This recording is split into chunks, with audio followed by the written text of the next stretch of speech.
So hello guys, welcome to the second episode of 2 Minute Property School. I am Chirag Gulati from Spacewise Consultants. So our today's topic will be the loading in any properties area. तो चलिए मैं आपको आज समझाता हूँ कि loading होता क्या है। आप अगर अपना घर बनाएं, चाहे आप कोई अपार्टमेंट खरीदें, तो आपको एक डिफरेंस नज़र आता होगा कि जो एरिया आप खरीद रहे हैं वर्सेस जो एरिया आपको घर के अंदर मिल रहा है, उसी डिफरेंस को अगर हम परसेंटेज में कन्वर्ट करके देखें तो वो आता है हमारा लोडिंग फैक्टर। वो हम परसेंटेज में मॉनिटर करते हैं कि इस अपार्टमेंट में इतना लोडिंग है, इस अपार्टमेंट में इतना लोडिंग है। तो आइए इसे मैथमेटिकली समझते हैं कि एक्चुअली होता क्या है।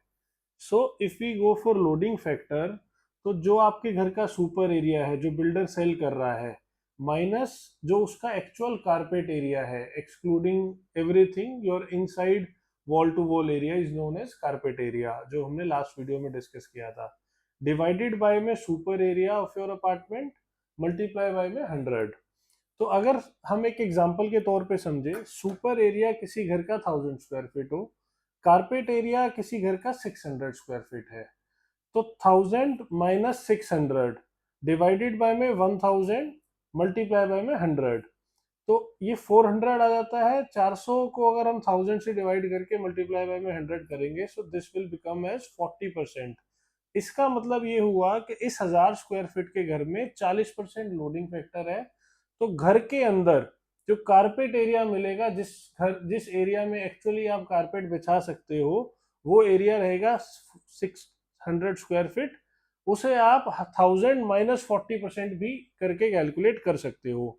अब लोडिंग ये कहाँ गया, ये 400 स्क्वायर फीट एरिया या 40% एरिया कहाँ गया? ये चला जाता है सर स्टेयर केस में, लिफ्ट लॉबीज में, बालकनीज में, शाफ्ट्स में, वॉल थिकनेस में, जो एक्सटर्नल वॉल थिकनेस रहता है आपका, फायर एग्जिट्स में, common proportionate in your common area like club houses, parks, gardens, extras. तो उन चीजों में ये चला जाता है। अब लोडिंग समझना जरूरी क्यों है, क्यों लोडिंग एक इतना इंटरेस्टिंग और अच्छा टॉपिक है रियल एस्टेट का, वो मैं आपको बताता हूँ क्या इसके फायदे और नुकसान है।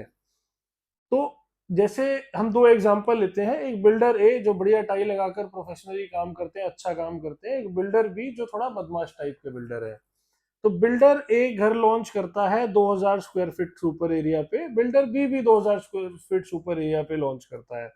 बिल्डर ए जो कि अच्छा बिल्डर है, ग्रेड ए डेवलपर है, प्रोफेशनल बिल्डर है, उसका प्राइस है 16,000 रुपए पर स्क्वायर फीट।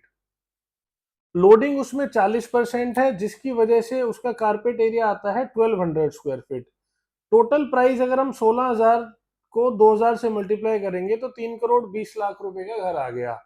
साथ ही में बिल्डर बी लॉन्च करता है सेम 2000 स्क्वायर फीट का अपार्टमेंट 14,000 के रेट पे, जो कि इससे 2,000 रुपए पर स्क्वायर फीट सस्ता है, बट उसका लोडिंग 50% है। तो उसका कारपेट एरिया आ जाता है 1000 स्क्वायर फीट का, तो टोटल प्राइस आ गया 2.8 CR। अब सबको लगता है, मार्केटिंग कर रहा है बिल्डर बी कि मैं 280 का बेच रहा हूँ, वो 320 में बेच रहा हूँ। अब आपको एक्चुअली देखना है कि उसके घर में लोडिंग कितना है। अब इसकी लोडिंग बिल्डर ए से ज्यादा है, तो कारपेट एरिया का अगर हम प्राइस कैलकुलेट करते हैं, तो बिल्डर ए में जिसमें लोडिंग कम थी, वो एज पर कारपेट एरिया उसका प्राइस आया 26,666 रुपए पर square feet, versus second developer का, बिल्डर बी का प्राइस आता है 28,000 रुपए पर स्क्वायर फीट, जो कि बहुत ज्यादा है बिल्डर ए से। तो ये चीज लोडिंग देखना आपके लिए काफी जरूरी है। कई बार लोग मिस अंडरस्टैंड कर जाते हैं कि सुपर एरिया में हमें सस्ता पड़ रहा है, बट एक्चुअल कारपेट एरिया में आप लोगों को मेजर करना ज्यादा इंपॉर्टेंट है, ज्यादा जरूरी है। अगर आप carpet to carpet price compare करेंगे, so this will be the real comparison of your house. और मैं वेस्ट की मार्केट्स को, वेस्ट साउथ की मार्केट्स को बहुत बेटर मानता हूं इन टर्म्स में, they are way more transparent than are north market. West में क्या रहता है कि बिल्डर्स लगभग कारपेट एरिया पर ही सेल करते हैं, वो लोग सुपर एरिया वगैरह कुछ कंसीडर करते नहीं। और एक अच्छा आपको टॉपिक लास्ट में बता देता हूँ, जितने भी डॉक्यूमेंट्स, जितने भी रजिस्ट्री डॉक्यूमेंट्स, लीगल डॉक्यूमेंट्स आपकी प्रॉपर्टी में बनेंगे, as per RERA, super area की कोई डेफिनेशन नहीं होती। एज पर रेरा सिर्फ और सिर्फ बिल्डर को कारपेट एरिया ही मेंशन करना रहता है। अब तो आप किसी भी डॉक्यूमेंट्स में देखेंगे, रजिस्ट्री में, बीबीए में, तो आपको कहीं भी सुपर एरिया मेंशन किया हुआ नहीं मिलेगा। So better is that If you are buying a property, go and compare carpet areas for both the properties and always keep in mind कि इस बिल्डिंग में लोडिंग कितना है. Thank you so much.